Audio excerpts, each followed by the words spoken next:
Boa noite, para a igreja. Hoje tivemos aí reunião apenas dos homens, mas as irmãs também não fazem feio, as irmãs vieram também, graças a Deus por isso. Os anúncios nós já demos de manhã. Acho que o único anúncio que a gente tem que dar ainda, além dos cultos de oração, claro, teremos culto de oração na próxima quarta-feira, às 19 horas, como sempre temos. É o melhor culto. Melhor culto dessa igreja é o culto de quarta-feira. Quem vem e concorda comigo? Você que vem quarta-feira concorda comigo, amém? Amém. Viu? Quarta-feira é o melhor culto.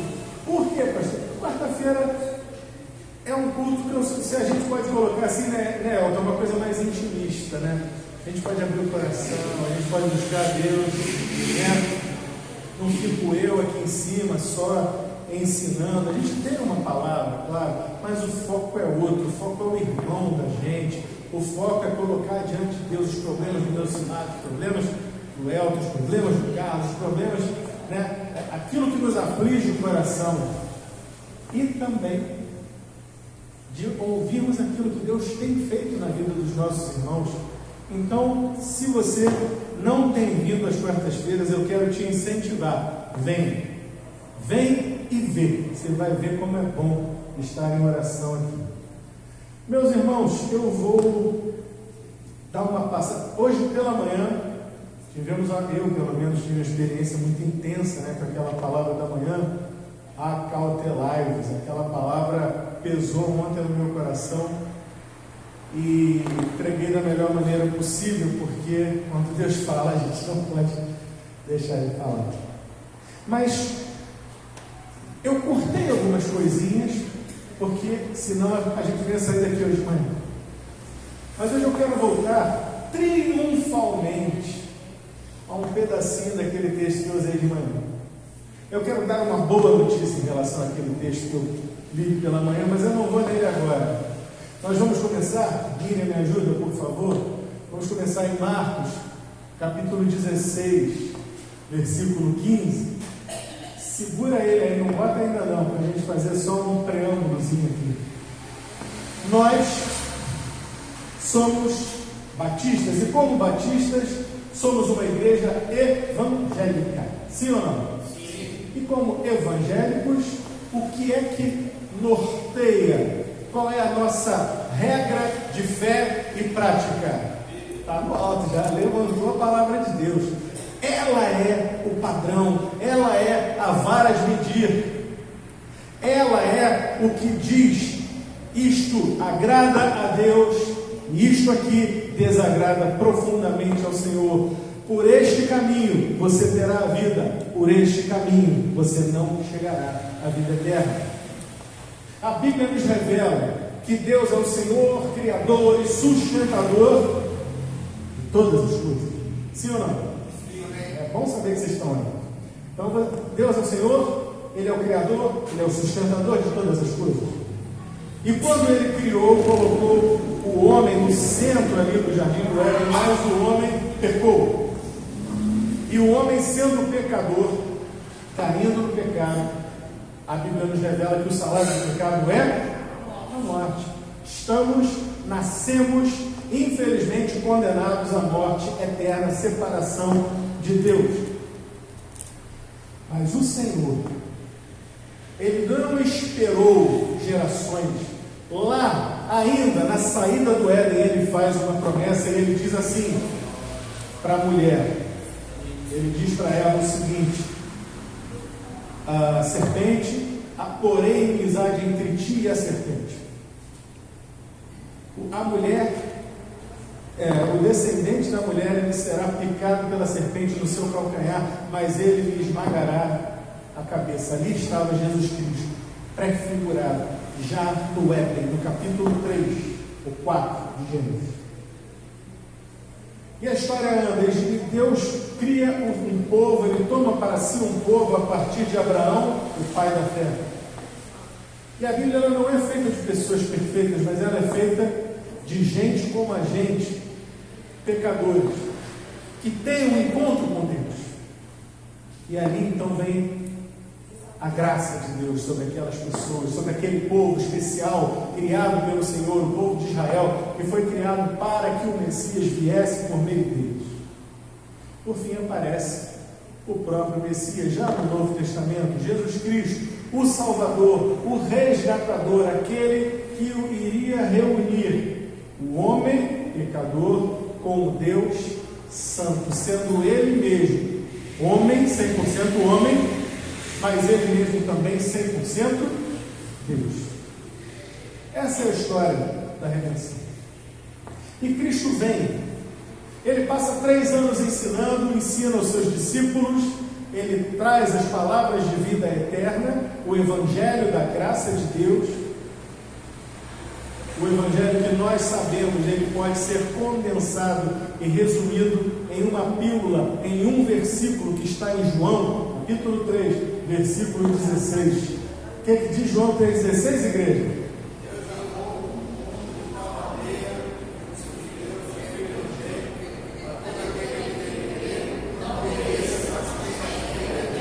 Vamos juntos. Porque Deus amou o mundo de tal maneira que deu o seu Filho unigênito para que todo aquele que nele crê não pereça, mas tenha a vida eterna. Essa é a história da redenção. Essa é a história da salvação daquilo que se havia perdido. E ele vem. E ele promove essa tão grande salvação e ele vai para a cruz do Calvário. Ele, um homem que viveu 3 anos, 33 na verdade, mas que durante 3 anos teve o seu ministério, curou coxos, surdos, cegos, salvou a muitos, perdoou pecados. E acabou que ele foi morto na cruz do Calvário. E o povo, o seu próprio povo, crucificam. Mas a história não termina aí, porque se tivesse terminado aí, seria uma história muito sem graça. Mas ao terceiro dia, o Senhor, ele ressuscitou, ele volta à vida. Ah, pastor, como é que você pode cair numa história dessa e dizer que o homem ressuscitou, voltou dos mortos? É simples, meu amigo. Se você quer matar, e as pessoas dizem que Jesus foi um revolucionário, foi um rebelde, parará, essas coisas esquisitas, pega qualquer rebelião, qualquer revolução, qualquer coisa, você pega a cabeça e mata. Você vai ver onde vai parar. O grupo vai, se desfazer. Nós jamais teríamos ouvido falar de Cristo se ele não tivesse ressuscitado. Porque aquele grupo de discípulos que se desfez naquela noite da sua morte, naquela tarde, na verdade na noite da prisão, aquele grupo se desfez, sumiram, evaporaram, se esconderam, morrendo de medo. Mas algo fez com que eles voltassem, e que ali, a partir de então, eles tivessem toda uma nova energia. Que energia foi essa que não pode ser parada nem mesmo por Roma? Uma energia que deveria ter acabado quando Roma acabou, matou o homem Jesus, mas uma energia tão forte que 300 anos depois dominou Roma. Como poderia? Só uma coisa explica: ele verdadeiramente ressuscitou, voltou dos mortos, e tudo que está cumprido no final dos evangelhos, a sua morte, ressurreição, ascensão, e depois continuado ali no livro de Atos, quando ele sobe aos céus e diz aos discípulos: ficai em Jerusalém, ficai em Jerusalém, pois descerá sobre vós o Espírito Santo. Espera pelo Espírito Santo, e o Espírito Santo ele vem, e ele toma de poder aqueles que estavam reunidos ali em oração, e uma vez tomados aquele poder, daquela autoridade do Espírito Santo de Deus, aí sim a igreja parte para fora. Num discurso de Pedro, 3.000 almas de uma só vez se arrependem e se convertem. O Evangelho, meus irmãos, ele não é conversinha. O Evangelho, ele não é um livro escrito por homens. O Evangelho é poder de Deus para a salvação de todo aquele que crê. Você crê nisso? O Evangelho é o poder de Deus para a salvação de todo aquele. E é essa mensagem que nós, como igreja, temos. Ela está nas nossas mãos, ela deve estar na nossa boca, no nosso coração, na nossa mão, jamais no nosso bolso. E às vezes parece que a igreja está andando com uma boa nova do Evangelho no bolso de trás da calça, esquecido. Esses dias mesmo eu fui mexendo aqui nessa calça aqui, achei os cartõezinhos, eu não estou até de dieta, mas aqui, o cartãozinho do Fredo, cartão fidelidade. Tem crente aí que vai encontrar o Evangelho aqui no bolso de trás da calça. Ih, esqueci, lavei a calça, estava lá o Evangelho dentro. Esquecendo-se que primeiramente o Evangelho não é qualquer coisa. O Evangelho não é uma parte da sua vida. O Evangelho é o poder de Deus para a salvação de todo aquele que crê. Ele é a palavra da verdade. O Evangelho conta como Jesus Cristo veio para nos salvar, nos remir, nos buscar, mesmo sendo nós ainda pecadores.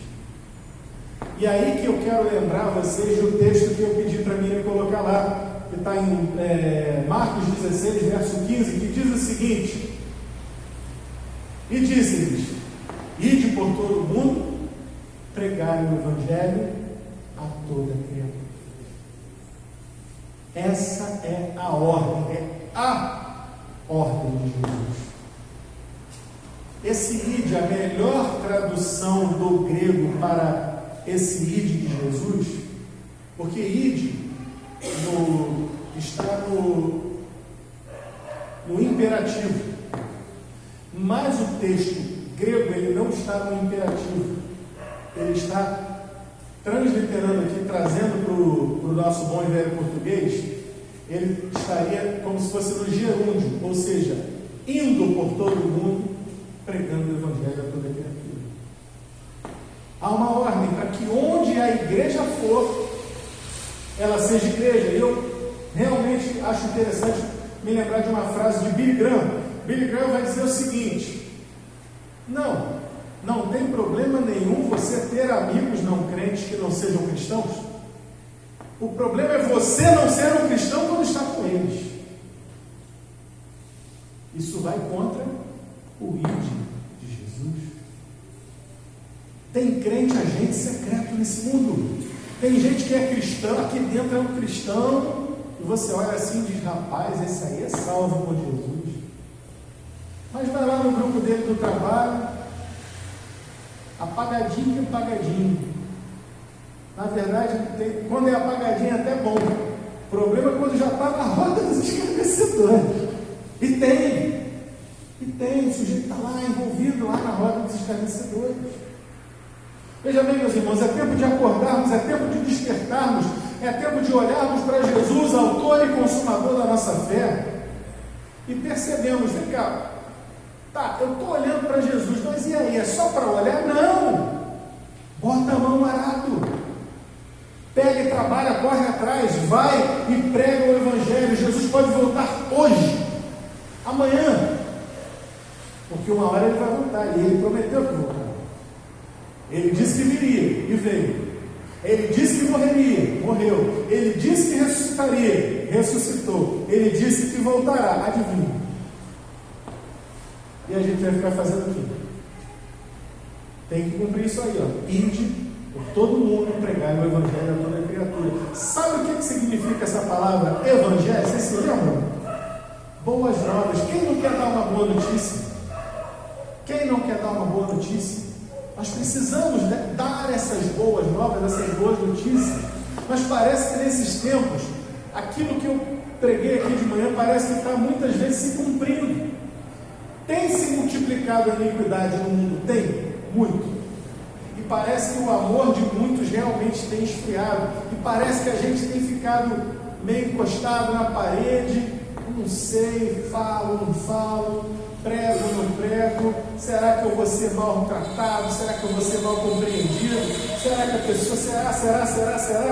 Gente, olha só, Jesus que é Jesus, o Senhor, o Filho de Deus, ele foi maltratado, ele foi agredido, ele levou um cano na cabeça, botaram uma coroa de espinhos, bateram nele, açoitaram, xingaram, cuspiram.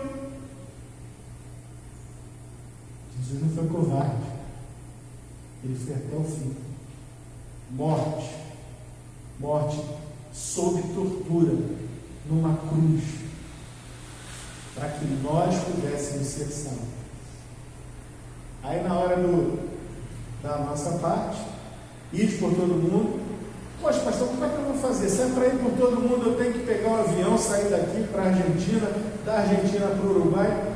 Não, meu irmão, tem gente que vai fazer isso mesmo. Agora, o indo por todo mundo é exatamente isso. Se você sai do Fonseca e vai trabalhar no Rio, será que nesse meio do caminho você não vai ter ninguém para quem você possa contar as boas novas do Evangelho? Se você sai do Fonseca e vai trabalhar em outro bairro de Niterói, será que não tem ninguém a quem você possa contar sobre as boas novas do Evangelho? Eu creio que sim. Eu acredito piamente que sim, que nós podemos e devemos relatar as boas novas do Evangelho. E sobre essa questão de, será que vão gostar, que não vão gostar? Agora vamos mudar de texto. Por favor, Miriam, Mateus capítulo 16.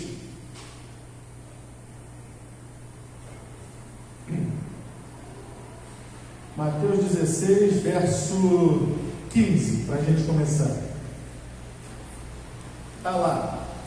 Disse-lhe ele, e vós? Está falando com os discípulos. Quem dizeis que eu sou? Simão Pedro, respondendo, disse: Tu és o Cristo, o Filho do Deus vivo. Simão sabia que ele não estava lidando com um simples mestre, com um simples rabino, com um simples professor, mas ele sabia que ele estava lidando com um ser único. Olha lá o artigo definido: o Cristo, o Filho do Deus vivo. Vamos adiante. E Jesus respondendo disse-lhe: Bem-aventurado és tu, Simão Barjonas, porque não foi a carne e sangue quem te revelou, mas meu Pai que está nos céus.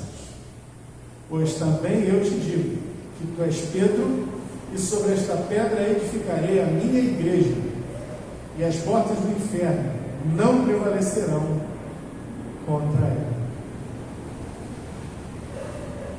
As portas do inferno não prevalecerão contra a igreja do Senhor. Quem crê nisso, diga amém.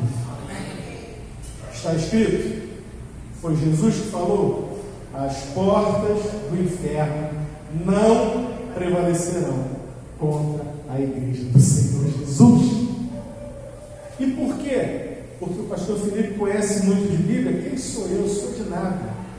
Porque o irmão Tião tem muitos anos de convertido? Que nada, também não está com nada o irmão Tião, o irmão Elton, ninguém.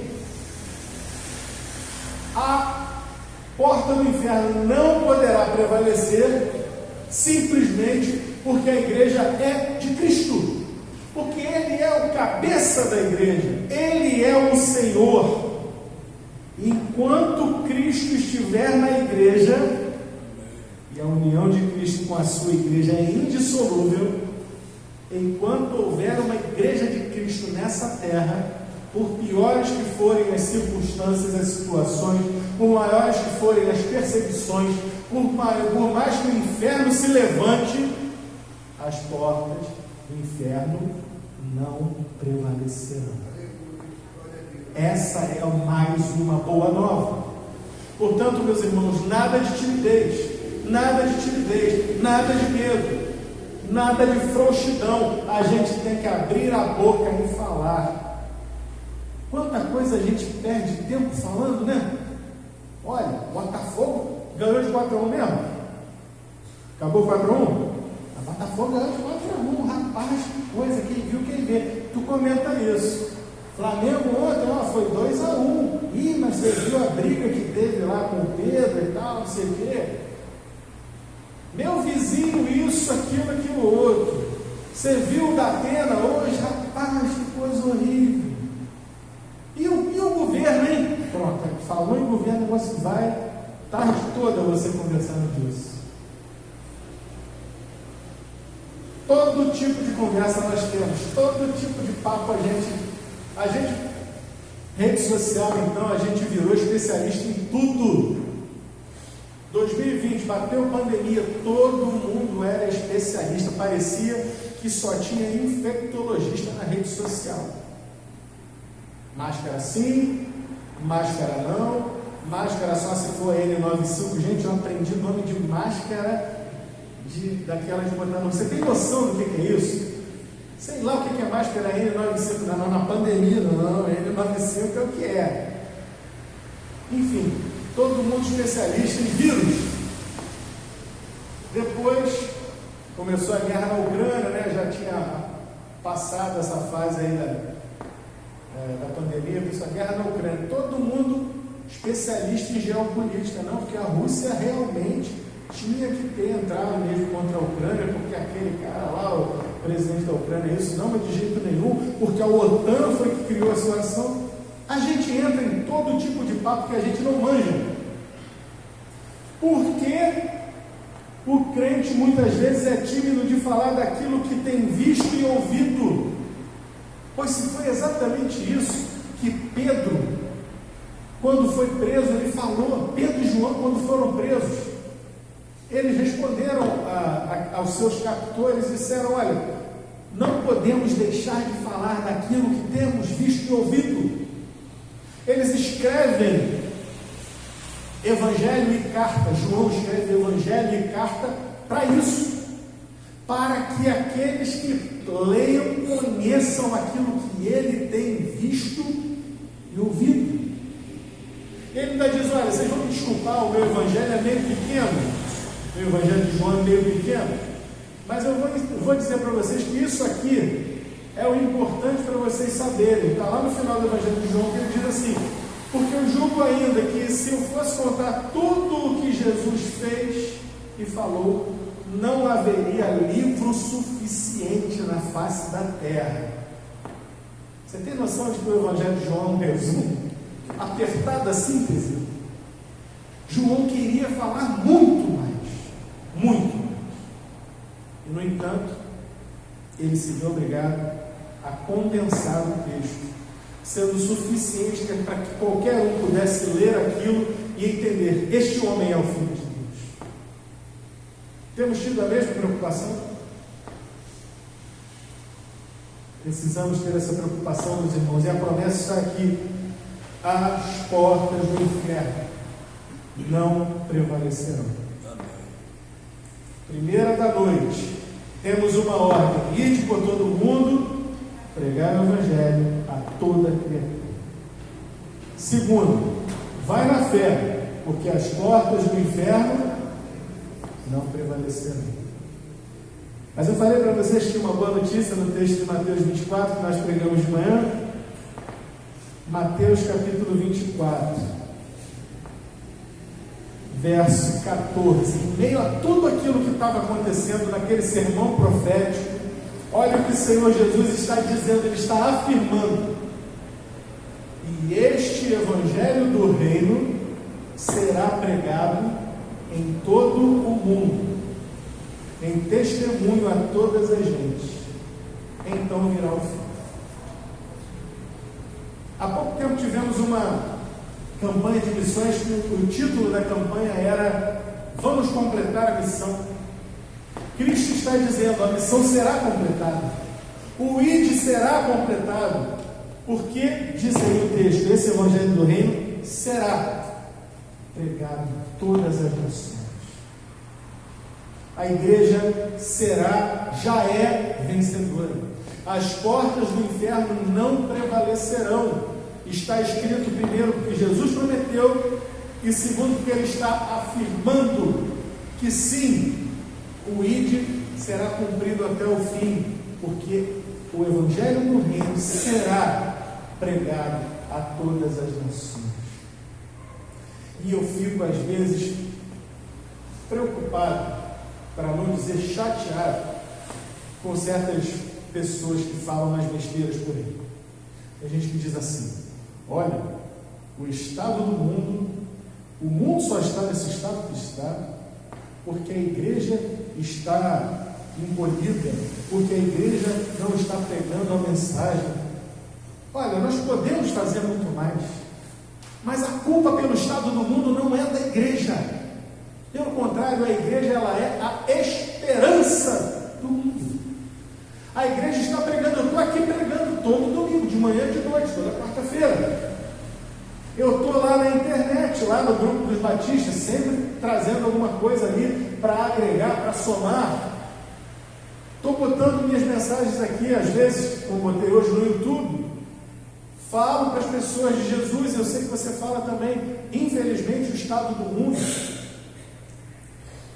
tende a se deteriorar, para que tudo aquilo que está escrito se cumpra. Agora, a gente também não pode entrar no de ficar esperando, igual como dizia aquele Raul Seixas, né? Eu que não fico sentado no trono de um apartamento com a boca aberta, cheia de dentes, esperando a morte chegar.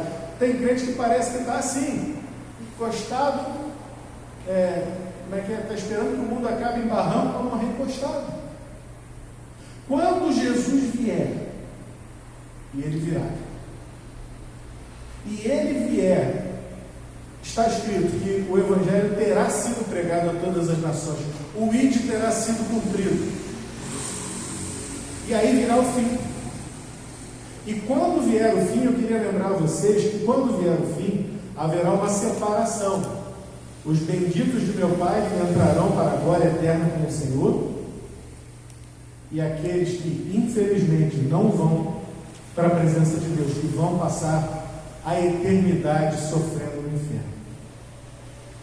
E entre os benditos de meu Pai, para os benditos, haverá uma coisinha chamada galardão. Cada um receberá de acordo com aquilo que trabalhou, de acordo com aquilo que fez. Não a salvação é de graça e é pela graça, mas o galardão, ele era, se vocês observarem, por exemplo, o apóstolo Paulo, ele fala claramente, quando ele coloca a questão dos que correm no estádio. Olha, muitos são os que correm no estádio, mas apenas um vai receber a coroa. Corram de tal forma que vocês alcancem a coroa. Paulo tinha a visão de que haverá um galardão, de que haverá uma premiação, de que haverá de fato uma recompensa. A salvação já nos está garantida em Jesus. E infelizmente nós temos na igreja os chamados crentes 3S, né? Sentado, salvo e satisfeito.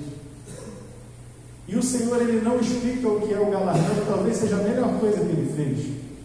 Pastor Manuel Avelino de Souza, bisavô da minha esposa, a família conta que ele dizia, na mente dele, ele criou isso, que o galardão, como se o galardão, por exemplo, fosse um líquido que pudesse ser contido num vaso. Então ele dizia que a nossa obra, o nosso trabalho de evangelização, de abençoar, de tudo que a igreja faz, ele levaria para cada um de nós a medida do galardão. Então teve aquela gente que fez um pouquinho, vai ganhar um cálicezinho para chegar e encher um cálicezinho do galardão. Tem gente que vai ganhar uma taça maior, tem gente que vai ganhar, e tem gente que vai ganhar a caixa d'água, caminhão pipa de galardão, vocês estão entendendo? Ou seja, há uma premiação, há de fato um galardão, e está escrito inclusive em Hebreus capítulo 11, versículo 6, é impossível agradar a Deus, e é necessário que aqueles que dele se aproximam, creiam que ele existe e é galardoador, recompensador daqueles que o buscam. Está em Hebreus capítulo 11, versículo 6. Eu quero meu galardão, eu quero receber a coroa da vida. Meus irmãos, acho que está faltando perspectiva na igreja, porque a gente às vezes olha só para isso aqui, olha para os bancos de madeira, olha para o ar-condicionado, olha para o templo, olha para as pessoas e diz, não vou me estressar não. Mas Paulo diz uma coisa também, ele vai dizer, olha, os sofrimentos desse presente tempo não são para serem comparados com a glória eterna que havemos de gozar da presença de Deus. Então, por que estamos olhando para esse mundo, para a negação das pessoas? Por que estamos olhando para esse mundo perdido e de repente encolhendo nossos braços, ao invés de arregaçar as mangas para cair para dentro? Olhando, tendo os olhos colocados naquilo que vamos receber. Há uma promessa de que nós recebemos sim a salvação de graça, pelo Senhor, mas além da salvação receberemos recompensa, um galardão, e lá no céu a gente vai ter muita surpresa. Lá no céu a gente vai ver aquele irmãozinho que era quietinho, que não cantava, que não pegava o microfone para falar, mas que esse irmãozinho ele saía pelos becos e valados, pregando e convidando as pessoas. A gente vai ver, esses serão honrados. Haverá pastores também receberão um grande galardão, mas haverá o contrário também. Haverá líderes que nós vemos hoje e achamos que são grande coisa, que na hora do galardão vai ser um pouquinho. E outros que não eram líderes, que não eram nada, não tinham formação teológica, mas que foram grandes trabalhadores do reino de Deus. Cristo mandou ir por todo mundo. Ele garante que as portas do inferno não prevalecerão. E ele afirma que o Evangelho será pregado em todo o mundo. Qual será a tua parte e a minha parte nisso? Enquanto ainda estamos aqui do lado de cá da eternidade, ainda podemos nos comprometer novamente com o ID.